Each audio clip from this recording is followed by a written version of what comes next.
جناب آپ کے لیے نا ایک ٹریٹ ہے میرے پاس. اگر میں کہوں نا کہ میری تو خیر خواہش تھی ان سے بات کرنے کی, ان کو سننے کی, تو وہ تو پوری ہوئی ہے. اور آپ کو بھی سن کے جو باتیں میں کہنے والی ہوں نا, بڑا اچھا آپ کو لگنے والا ہے. پاکستان کے کچھ لیجنڈ سنگرز ہیں ایسے ہیں جو خود بھی ایک مکمل اکیڈمی کی حیثیت رکھتے ہیں. عابدہ پروین صاحبہ انہی میں سے ایک ہیں. صوفیانہ کلام کی ملکہ کے لقب سے وہ مشہور ہیں. عابدہ پروین کی کل سالگرہ منائی گئی جس پر انہیں ہم ڈھیروں مبارکباد پیش کرتے ہیں. معروف گلوکارہ عابدہ پروین کے والد استاد غلام حیدر معروف موسیقار تھے جو ان کے جوانی میں موسیقی کے استاد بھی رہے. عابدہ صاحبہ بہت شکریہ آپ کے وقت کے لیے. لوگ آپ کو پسند کرتے ہیں, آپ سے بات کرنا چاہتے ہیں, ملنا چاہتے ہیں, کیسا محسوس ہوتا ہے؟ بہت ہی اچھا محسوس ہوتا ہے, بہت ہی یعنی آدمی کو مجھے بیان ہی نہیں ہے. یہ جو ملاقات ہے, یہ جو کلام کی نسبت سے جو ملاقات ہے, وہ تو آدمی بات ہی نہیں کر سکتا ہے اس پہ. اور پھر ریڈیو پہ مجھے گانے کا بہت شوق ہوتا تھا, تو اس طرح سے وہ ایک منزلیں ہوتی ہیں نا, وہ پہنچتے پہنچتے پہنچتے جو ہے وہ پھر ہم ریڈیو پہ پہنچے. پھر اس کے بعد پھر ٹیلی ویژن کراچی سے ہم نے کام شروع کیا تھا. تو اس طرح سے اچھا عابدہ صاحبہ, ظاہر ہے کہ جب انسان خود گاتا ہے تو اس کی کچھ ظاہر فالوئنگ بھی ہوتی ہے اور وہ خود بھی کسی موسیقار کو سننا پسند کرتا ہے. تو مجھے بڑا تجسس ہے کہ میں یہ جانوں کہ آپ کس کو پڑھتی ہیں, کس کو سننا پسند کرتی ہیں, کس کی شاعری زیادہ پسند کرتی ہیں آپ؟ استاد مہدی حسن خان صاحب کو بہت ہی, یعنی ہم نے اپنی سکھیا میں ان کو جو ہے نا سنتے رہتے ہیں. اور ہمیشہ ابھی بھی میرا یہی رہتا ہے, کیونکہ جس طرح انہوں نے کلاسیکل موسیقی کو غزل میں شامل کیا, تو وہ غزل کی ایک جو صورت ہے وہ عجب ہو گئی. اور اسی طرح سے غلام علی صاحب کو میں سنتی ہوں جو غزلیات گاتے ہیں. تو یہ اصل میں یہ ادارے ہیں, یہ سکھیا کے ادارے ہیں, یہ کبھی بھی اوجھل نہیں ہوتے.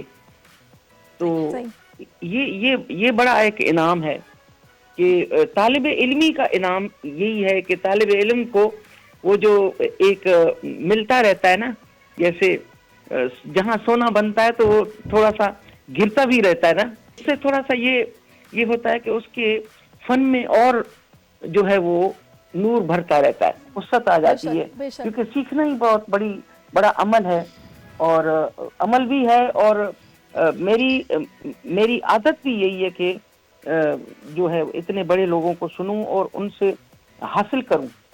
تو اس طرح سے میں جب سنتی ہوں ان کو تو یہ لگتا ہے کہ یہ تو بہت بڑی یونیورسٹیز اور یہ تو بڑے ادارے ہیں جنہوں نے ہمیں راگوں میں, یعنی غزل کو جس میں بھی سمجھ لی یمن میں اگر وہ پڑھ رہے ہیں غزل تو وہ یمنی ہے, مطلب کہ اس میں کوئی ایسی کوئی دوسرا سر نہیں لگ رہا, نہ انترے میں نہ استائی میں. تو اسی طرح سے انہوں نے جو یہ کام کیا اچھا بہت عابدہ بڑا. صاحب, بالکل بے شک. عابدہ صاحبہ آپ کو صوفی کی ملکہ کہا جاتا ہے. کئی صوفیانہ کلام آپ نے بڑے زبردست انداز میں پیش کیے ہیں, لوگوں میں بھی بہت مقبول ہیں. مجھے بتائیے گا کہ جب تنہائی میں آپ ہوتی ہیں تو کون سا صوفیانہ کلام آپ سنتی ہیں یا پڑھتی ہیں؟ سنتی ہوں ویسے جو ہے پٹھانو خان صاحب کو سنتی ہوں, اور لوگ جو ہیں وہ ان کو بھی سنتی ہوں. اور اپنے سکھیا کے لیے کہ انہوں نے کس طرح سے اس کلام کو پڑھا, تو اس طرح سے میں سیکھتی ہوں, مطلب کہ سنتی ہوں جب, تو میں اپنی یعنی سیٹسفیکشن تو آرٹسٹ کو ہونی نہیں چاہیے. مطلب یہ ہے کہ اس کا ایک سلسلہ جو ہے وہ جاری ہو جاتا ہے کہ مجھے اس طرح سے کرنا چاہیے, مجھے یہ کرنا چاہیے, مجھے یہ کرنا چاہیے. تو اس طرح سے اچھا عابدہ صاحب, بچپن میں آپ نے اپنے والد سے بھی گائیکی سیکھی ہے اور ان سے تربیت لی ہے. تھوڑا سا ہمارے ناظرین کو بتائیں گے کہ آپ کو کب یہ احساس ہوا کہ آپ نے موسیقی کی طرف جانا ہے یا پھر یہی آپ کے لیے بہتر رہے گی؟ ایک اندر سے بھی ہوتا ہے نا انسان کو, کسی ایج میں اندازہ ہو جاتا ہے کہ بھئی میں اس طرف جاؤں تو زیادہ بہتر ہے.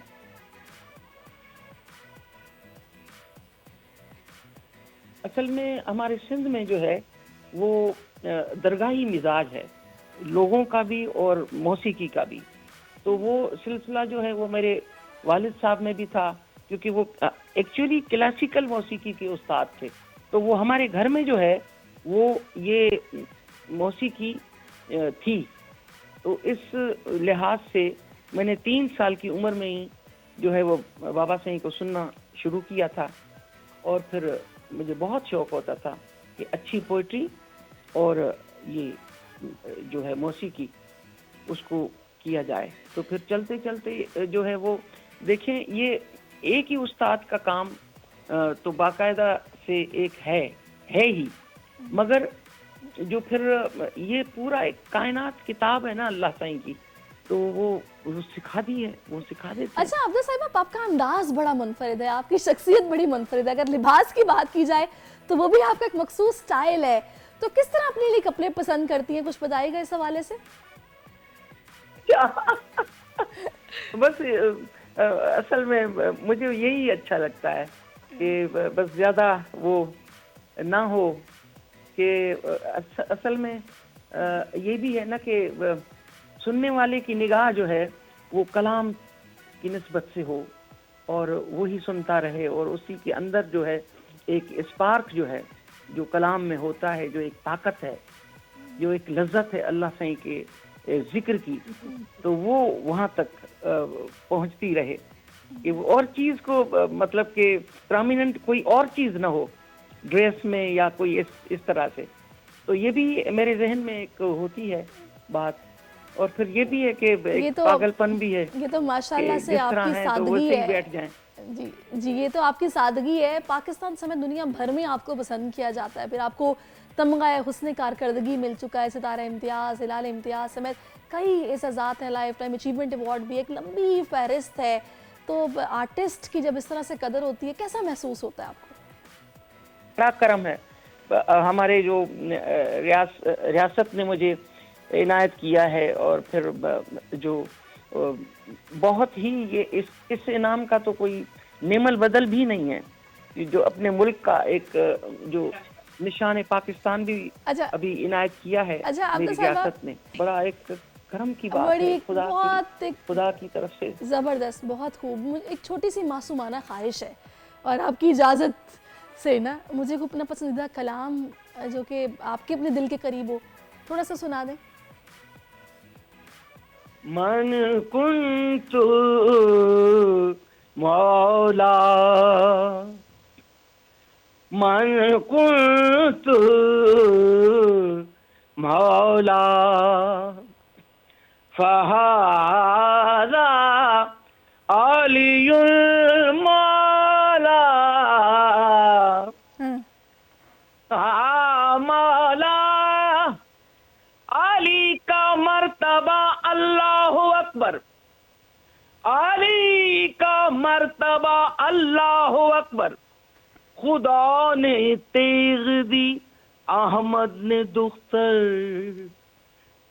من کنت مولا فہذا علی المولا من کنت مولا. بہت خوب، بہت بہت شکریہ آپ کا عابدہ صاحبہ. دل سے میں اللہ کریم اللہ تعالیٰ آپ کو زندگی دے، ایسے ہی گاتی رہیں. بہت اچھا لگتا ہے آپ سے بات کر کے، ماشاءاللہ اتنی ڈاؤن ٹو ارتھ ہیں آپ، جتنی تعریف کی جائے آپ کی کم ہے. بہت شکریہ. سبسکرائب کریں اور بیل دبائیں تاکہ کوئی خبر رہ نہ جائے.